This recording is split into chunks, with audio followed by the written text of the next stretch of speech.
Hi there, now we're going to read the introduction to the review number 6. For this review, we take but one idea each day and practice it as often as possible. Beside the time that you give morning and evening, which should not be less than 15 minutes, and the hourly remembrances that you make throughout the day, use the idea as often as you can between them. So we are being asked 15 minutes in the morning, 15 minutes in the evening, and throughout the day on an hourly basis. Let's remember the idea that we're practicing today. What little amount of time to dedicate to your peace, to your salvation, to your awakening. Each of these ideas alone would be sufficient for salvation if it were learned truly.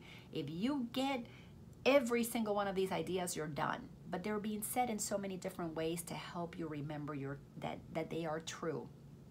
Each would be enough to give release to you and to the world from every form of bondage and invite the memory of God to come again. Paragraph 2. With this in mind, we start our practicing, in which we carefully review the thoughts the Holy Spirit has bestowed on us in our last 20 lessons. Each contains the whole curriculum if understood, practiced, accepted, and applied to all the seeming happenings throughout the day. Notice the importance that Jesus is highlighting. You have to understand what these lessons are telling you. We have had 200 lessons preparing our mind to understand. They have to be practiced. You got to do them diligently, morning, night, every hour. You have to accept them as truth.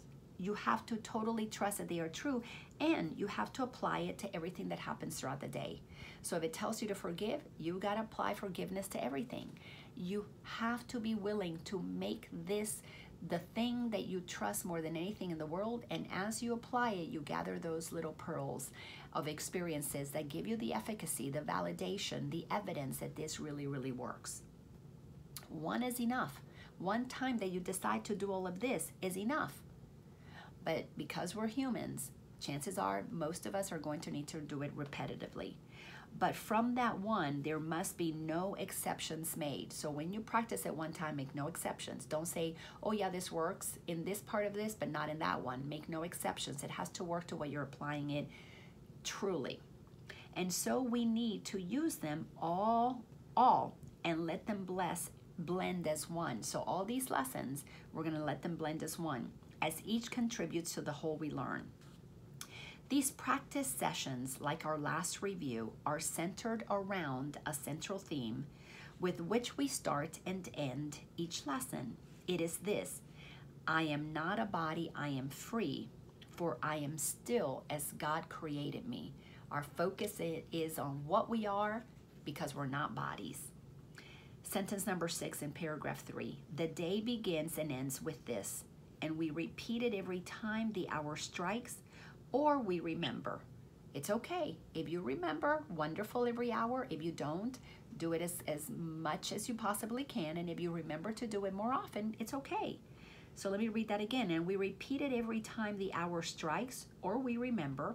In between, we have a function that transcends the world we see. It's okay. Do it as often as you can, because it's what's going to help you transcend the ego's story.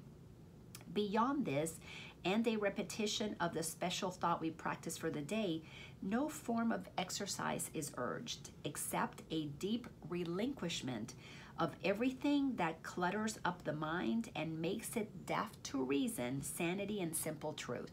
The truth is really super, super simple. Love your God, love your neighbor as yourself. Very, very simple. But the practice is what is necessary for the consistent application of it, so that you can begin to feel the efficacy and then choose, oh yeah, this is all I want to do, because this is the only way that I'm going to experience the truth that I'm not a body and I am free. Paragraph 4. We will attempt to get beyond all words and special forms of practicing for this review, for we attempt this time to reach a quickened pace along a shorter path to the serenity and peace of God. This is going to speed up our process if you really truly do what it tells you here, which is to practice this, to understand it, to practice it, accept it, and apply it. All right, we merely close our eyes and then forget all that we thought we knew and understood. We gotta forget what we thought was true. We gotta let go of thinking we know anything. For thus is freedom given us from all we did not know and failed to understand. All that you believe is all that you have learned from the world. It is a block to the awareness of the truth that is inside of you. You came with it. You were born with this. That's why we have to return to being like little children. We were born with a mind that was totally, completely connected directly to God. And then it got filled with information that acted as blocks, as barriers. And those barriers created the screen that we then projected the world that we see that is filled with misperceptions. Paragraph 5. There is but one exception to this lack of structuring. Permit no idle thought to go unchallenged. So if you've got thoughts, do not let them go unchallenged. Question those thoughts. Be committed to ask, is this really true? Is this thought a thought with God or a thought with the ego? Let yourself be so diligent about questioning everything, because when you realize that it's not a thought of God, it's not a true thought. Oh, that person hurt me. Is that a thought of God? No, it's not a true thought. That person's different from me and separate from me. They could hurt me. Is that a thought of God? Is it true? No, it's not. That person can give me something that I want that'll make me happy. Is that a thought of God? No, so it's not true. Let it go. If you notice one, these are thoughts, ego thoughts. If you notice one, deny its hold and hasten to assure your mind that this is not what it would have. You want to let yourself be very clear. I'm not going to think thoughts that are not with God. Then gently let the thought which you denied be given up. Ensure and quick exchange for the idea that we practice today. The thought comes up, oh my God, I need a pension to be secure and to be safe. Is this really true? Where does my safety come from? It comes because I'm in the mind of God. I'm not a body, I am free. I am pure consciousness in the mind of God. All of my good, all of my safety, all of my happiness comes from me knowing that truth. I'm not going to believe that I need that to be okay. Paragraph 6. When you are tempted, hasten to proclaim your freedom from temptation as you say, this thought I do not want. I choose instead blank. I choose to trust what God says. I choose to hear what God has to say. I choose only what is true. I choose only what is loving. This thought I do not want. You have to make a deliberate, conscious decision to question your thought. When it's not true, you don't want it because it's going to lead to suffering. Instead, you choose something that feels true for you with God. Well, not just that feels true, because if it feels true, you're going to feel good, but that is true, so that you can begin to know truth and begin to think it and apply it on a regular basis. Sentence 4 in paragraph 6. And then repeat the idea for the day and let it take the place of what you thought. Beyond such special applications of each day's idea, we will add but a few formal expressions of specific thoughts to aid in practicing. So Jesus is going to add a few more things besides the I'm not a body, I am free. Instead, we give these times of quiet to the teacher who instructs in quiet, speaks of peace, and gives our thoughts whatever meaning they may have. So when you sit for these 15 minutes, you're going to be reading what it says. You're going to be taking in these thoughts. You're going to have idle ego thoughts. They're going to come out. They're going to tempt you. You say, no, this thought is not what I want. You choose the truth instead, and you practice that for 15 minutes in the morning and the evening, and as often as you can throughout the day. Keep reminding yourself, I'm not a body, I am free, for I am still as God created me. And then get curious, how did God create me? Whole, complete, perfect, holy. Oh, wow. Oh, I'm magnificent in the eyes of God. So then let me see everybody else that way, because if God created me that way, then God must have created everybody that way too. And you begin to purify your mind from things that are not true, and you begin to activate only what is true. Paragraph 7. Sentence number 1. To him I offer this review for you. I place you in his charge, and let him, the Holy Spirit, teach you what to do and say and think each time you turn to him. He will not fail to be available to you each time you call on him to help you. When you go inside, you're going to go to the Holy Spirit, call it your soul, call it your higher self.